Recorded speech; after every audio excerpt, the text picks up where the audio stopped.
In the original Hebrew canon, 1st and 2nd Samuel were one volume. The writing is attributed to the prophets Samuel, Gad, and Nathan, Samuel penning the first 24 chapters. 1 Samuel covers a period of just over 100 years, from about 1180 to 1078 BCE, roughly when the writing was completed. The book is largely about 4 leaders in Israel: High Priest Eli, the prophet Samuel, King Saul, and David. In chapter 1, a barren woman named Hannah begs Jehovah for a son, promising to devote him to God's service. God answers her prayer. When her child Samuel is weaned, she places him in the care of High Priest Eli in Shiloh. In chapter 3, Jehovah tells young Samuel to deliver a judgment message against Eli's house because he has failed to rebuke his wicked sons. In chapter 4, Philistines capture the Ark of the Covenant at Israel's army camp and slay Eli's 2 sons, Hophni and Phinehas. When 98-year-old Eli hears the news, he falls backward and dies.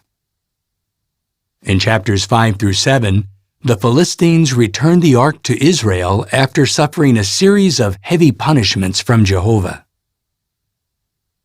In the next chapter, the Israelites faithlessly demand a king.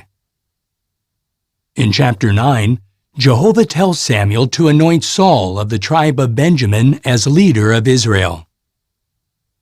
Chapter 11 shows that Saul starts out well, but before long he becomes disobedient.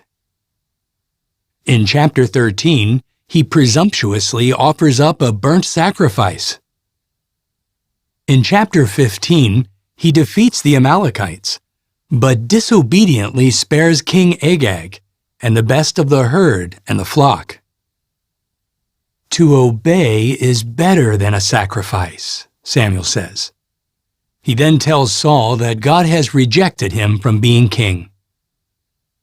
In chapter 16, Samuel anoints David, a son of Jesse, to be the next king. In the next chapter, David, with just a sling and a stone, kills the giant Goliath, a champion of the Philistines.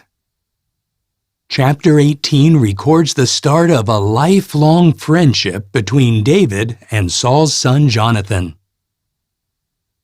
Seeing David's courage, Saul puts him in charge of the fighting men. David's campaigns are so successful that he receives more praise than Saul, who becomes filled with murderous envy. In chapter 19, David flees for his life, remaining a fugitive until Saul's death.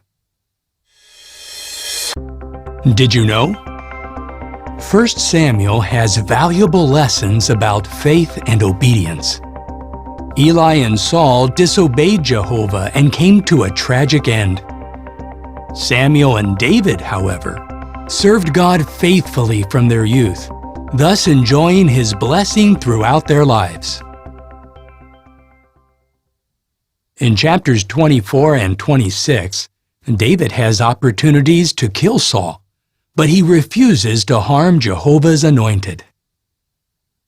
In chapter 25, Samuel dies, and all Israel mourns. David, now in the wilderness of Paran, sends 10 of his young men to a wealthy sheep owner called Nabal to ask for provisions. When Nabal insolently refuses to help, David prepares to take revenge. However, Nabal's wife, Abigail, quickly goes to David with provisions and averts tragedy. In chapter 31, 1 Samuel closes with the death of Saul and 3 of his sons, who are buried under a tamarisk tree in Jabesh Gilead. As you read 1 Samuel, note how Eli and Saul brought disgrace upon themselves. See why Jehovah loved Samuel and David.